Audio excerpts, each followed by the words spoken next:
आप जिस देवता को पूजते हैं आपका अंतिम पड़ाव उस देवता तक ही अधिकतम हो सकता है, अर्थात आप अधिक से अधिक उसके लोक तक ही जा सकते हैं। अगर वह प्रसन्न हो गया अथवा सिद्ध हो गया तो आप अगर भूत प्रेत, पिशाचिनी, यक्षिणी, अप्सरा, पीर, मजार, शहीद, वीर, सती, ब्रह्म पूजते हैं तो आपका अंतिम पड़ाव यही होंगे। आपको देवी देवताओं का लोक नहीं मिलने वाला इन्हें पूजने से। इतना तो सभी जानते हैं कि किस देवता को पूजने से क्या मिलता है। उसी तरह जिसे आप पूजते हो वह आपको मिलता है और आपको उसका लोक मिलता है। अगर कोई मनुष्य मरा है और ब्रह्म, पीर, वीर, सती, शहीद, प्रेत, भूत बना है तो उसकी क्षमता ही उसके लोक तक है। जब वह खुद आत्मा रूप में घूम रहा तो आपको क्या देवताओं तक ले जाएगा। इसी तरह पिशाचिनी, यक्षिणी, अप्सरा भी अपने लोक और क्षमता से ऊपर तो आपको नहीं पहुंचा सकते। क्या आप गारंटी से कह सकते हैं कि अमुक शहीद, ब्रह्म, वीर का मोक्ष हो गया या वह देवलोक चले गए? जब खुद नहीं गए तो आपको क्या ले जाएंगे? अगर चले गए तो उनके पूजने पर यहाँ आपका काम कैसे होता है, फिर यहाँ आपको लाभ कैसे होगा?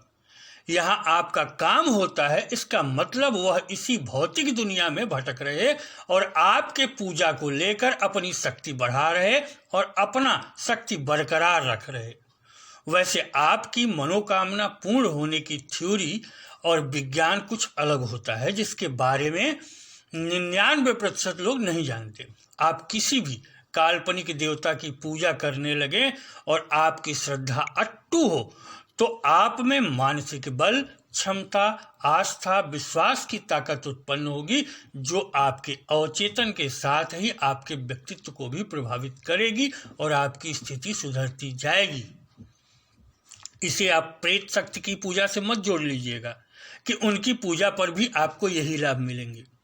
प्रेत शक्ति की पूजा पर वह आपकी पूजा लेते हैं, कभी कभी तो खुद को देवी देवता बता करके भी लेते हैं। आपके काम बनते हैं उनकी सहायता से, किंतु आपके आसपास ऐसा घेरा भी बन जाता है कि आप फिर उनसे निकल नहीं सकते और आपकी मुक्ति बाधित हो जाती है। मोक्ष की तो बात ही भूल जाइए।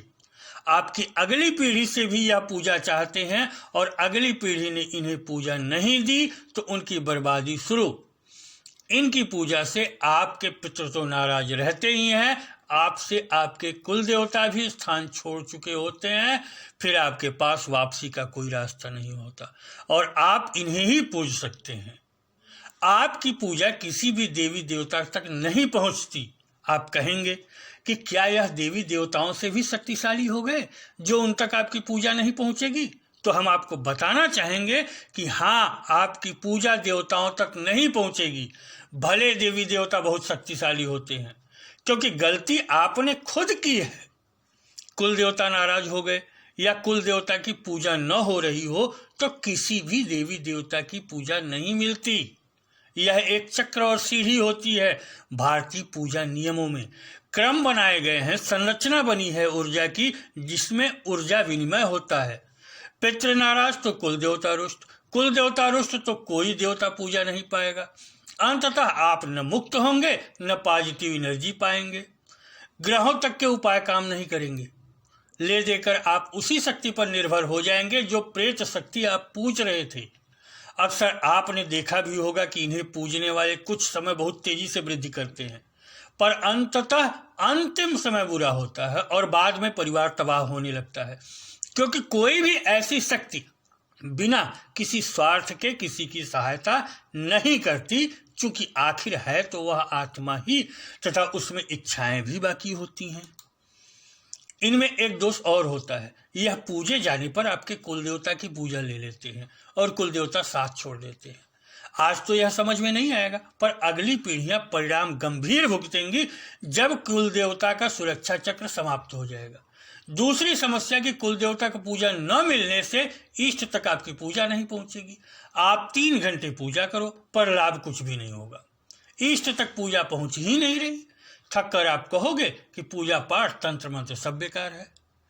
एक और समस्या यह होगी, आपके इन शक्तियों को पूजने से कि जब तक आप इन्हें पूजोगे ये आपको सुखी रहेंगे, क्योंकि इनका स्वार्थ है। आपकी पूजा से इन्हें शक्ति मिलेगी। आने वाले पीढ़ियों में जब कोई भूलेगा या पूजा नहीं देगा या आप ही कभी पूजा बंद कर दिए तो यह आपका और उनका विनाश कर देंगी। कुल देवता और इष्ट पहले से ही नाराज हैं। आपका या पीढ़ियों का भला करने वाला कोई नहीं बचेगा, कोई नहीं भला कर पाएगा। इन सब कारणों को आपने सोचा नहीं, पूजने लगे आत्मा की प्रतीक शक्तियों को। जब परिणाम बंद हुआ तो पूजा पाठ सब बेकार बना दिया। पहले नहीं सोचा तो भैया अब सोचो, अभी आपके पास समय हो सकता है, वरना अपना तो बेड़ा गर्क करोगे ही। आने वाली पीढ़ियां भी गाली देंगी कि कहाँ फंसा कर चले गए उन्हें आप। दूसरे की देखा देखी शहीद, पीर, मजार, ब्रह्म बाबा, वीर बाबा के भ्रम से बाहर निकलो, नहीं तो पछताओगे और पछताने पर भी रास्ता नहीं मिलेगा। ध्यान दीजिए, हम संतों और गुरुओं की समाधि की बात नहीं कर रहे। इनकी ऊर्जा संरचना अलग होती है। इन पर हम किसी दूसरे वीडियो में विस्तार से चर्चा करेंगे। इनका प्रभाव और परिणाम अलग होता है। अभी हम केवल शहीद, ब्रह्म, वीर, सती, पीर, चौकी, मजार आदि उन शक्तियों की चर्चा कर रहे हैं जो प्रेत योनि में गए। आप पीर और संत समाधि को भी आपस में मत जोड़कर समान मान लीजिएगा, क्योंकि दोनों के प्रभाव आपके लिए समान नहीं होते हैं। इस पर हम विस्तार से आपको अगले अंक में समझाएंगे। आप हिंदू हो तो बड़े सहिष्णु और दयालु भी हो, सबको बराबर मानकर कहीं भी सर झुका देते हो, किसी की पूजा करने लगते हो, पर कहीं यह आपके गले की फांस तो नहीं बन रहा? इस पर भी तो सोचो। आप आज के थोड़े से स्वार्थ और लाभ के लालच में कहीं अपनी मुक्ति तो नहीं बिगाड़ रहे? कहीं अपनी आने वाली पीढ़ियों को कांटे और बर्बादी तो लेकर नहीं जा रहे? हम यह बिल्कुल भी नहीं कह रहे कि आप इनकी पूजा मत कीजिए। आप इनको जरूर पूजा दीजिए और इनको पूजिए, आपको अति आवश्यक लगता हो अगर तो, किंतु अपने घर में इनको स्थापित मत कीजिए। घर में इनको पूजा मत दीजिए। आप जब भी इन्हें पूजा दें तो इनके लिए बनाए गए स्थान पर जाकर ही, इन्हें लाकर घर में स्थापित नहीं कीजिए, क्योंकि आपकी सभी समस्याएं तभी शुरू होंगी जब आप इन्हें घर में स्थापित कर देंगे, घर में स्थान दे देंगे।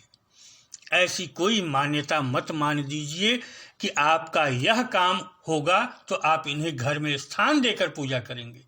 आपने घर में स्थान दिया तो फिर वह होगा जो हमने ऊपर बताया है। इस वीडियो और पोस्ट का उद्देश्य किसी की भावना को ठेस पहुंचाना नहीं है, अपितु पूजा पाठ के आंतरिक रहस्य को समझने का प्रयत्न मात्र है, जो हम अपने पेज, चैनल और ब्लॉग के पाठकों श्रोताओं से साझा कर रहे हैं। वैचारिक स्वतंत्रता के अधिकार के आलोक में आप इन्हें समझें, जानें और अपने आने वाले भविष्य को देखते हुए लाभ उठाएं। हम बस इतना चाह रहे हैं कि आप समझदारी से काम करें, ऐसी कोई गलती आपसे न हो कि जो भविष्य के लिए आपके लिए हानिकारक हो जाए। इस वीडियो में इतना ही। अगले वीडियो में हम विस्तार से इस पर चर्चा करेंगे किसी और वीडियो में। तब तक के लिए नमस्कार, धन्यवाद।